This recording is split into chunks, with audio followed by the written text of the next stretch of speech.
اسلام آباد bureau chief ملک ندیم کی report کے مطابق القادری ٹرسٹ کیس اور توشہ خانہ کیس میں سابق وزیر اعظم عمران خان کی درخواست کی سماعت کے لیے اسلام آباد ہائی کورٹ IHC کا بنچ جسٹس بابر ستار کی دستبرداری کے بعد بدھ کو تحلیل ہو گیا۔ چیف جسٹس CJ عامر فاروق اور جسٹس ستار نے عمران کے وکیل لطیف کھوسہ کی موجودگی میں درخواست کی سماعت کی۔ عدالت نے PTI چیئرمین کے وکیل سے پوچھا کہ کیا عمران کی نظر بندی کو گرفتاری نہ سمجھا جائے، جس پر کھوسہ نے جواب دیا کہ نیب کا اپنا طریقہ کار ہے اور بیان دیا ہے کہ انہیں گرفتار نہیں کیا گیا۔ اسلام آباد بیورو چیف ملک ندیم کی رپورٹ کے مطابق سپریم کورٹ میں 687 کل اسٹاف ممبران میں سے صرف 45 خواتین ہیں۔ مزید برآں عدالت عظمیٰ کے ذریعے صرف 2 معذور افراد کو ملازمت دی جاتی ہے۔ یہ معلومات سپریم کورٹ کے رجسٹرار جزیلہ اسلم کو اپنے عملے کی تفصیلات فراہم کرنے کے عدالتی حکم کے بعد منظر عام پر آئی ایک درخواست گزار کے جواب میں سامنے آئی، جس نے 10 اپریل 2019 کو معلومات تک رسائی کے حق میں درخواست دی تھی۔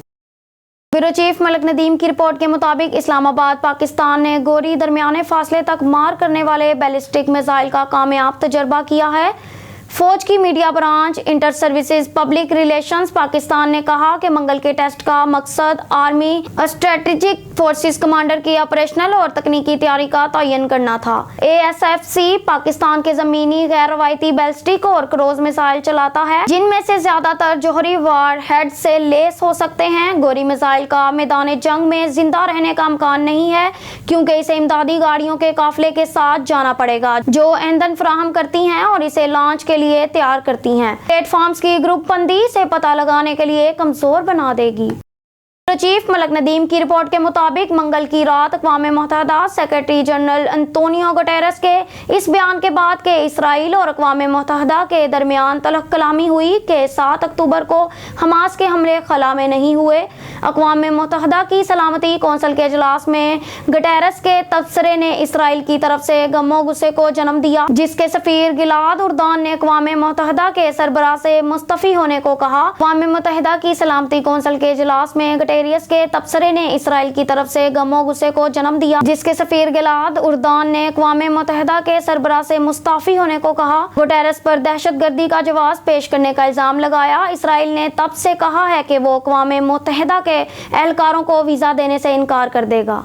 چیف ملک ندیم کی رپورٹ کے مطابق اسلام آباد نگران وزیر اعظم انوار الحق کاکڑ نے منگل کو متعلقہ وزارتوں کو ربیع کی فصل کے لیے کھاد کی بلا تعطل فراہمی کے لیے جامع پلان تیار کر کے پیش کرنے کی ہدایت کی۔ کابینہ کی اقتصادی رابطہ کمیٹی ECC کی جانب سے ربیع کی فصل کے لیے 2 لاکھ میٹرک ٹن یوریا کھاد کی درآمد کی اجازت دینے کے ایک دن بعد وزارت صنعت و پیداوار کی جانب سے پیش کی گئی سمری پر نگران وزیر اعظم نے ایک جائزہ اجلاس منعقد کیا۔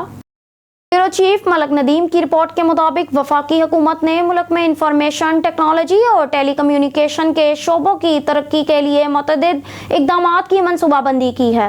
بدھ کی شام اسلام آباد میں وزیر اطلاعات اور نشریات مرتضیٰ سولنگی کے ہمراہ ایک نیوز کانفرنس سے خطاب کرتے ہوئے نگران وزیر برائے انفارمیشن ٹیکنالوجی اور ٹیلی کمیونیکیشن ڈاکٹر عمر سیف نے کہا کہ اسپیشل انویسٹمنٹ فیسیلیٹیشن نے SIFC کونسل IT اور ٹیلی کام کے شعبے میں غیر ملکی سرمایہ کاری لانے کے لیے مختلف اقدامات پر تفصیل سے غور کیا۔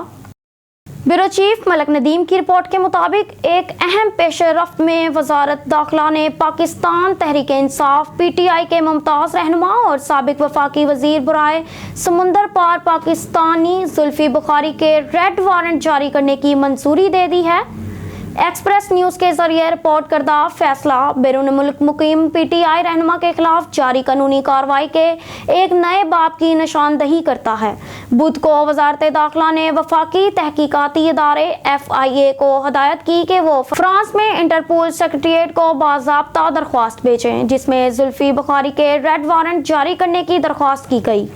بیورو چیف ملک ندیم کی رپورٹ کے مطابق روس جوہری تجربات پر پابندی کے معاہدے سے دستبردار ہونے کی تیاری کر رہا ہے۔ پارلیمنٹ کی ووٹنگ کے بعد دستخط کے لیے صدر پوٹن کے سٹی راستے میں توثیق کو BT منسوخ کرنے کا قانون۔ روسی جوہری آبدوز یوری ڈولگوروکی نے منگل 22 مئی 2018 کو بحیرہ وائٹ سے بلاوا میزائل کا تجربہ کیا ہے۔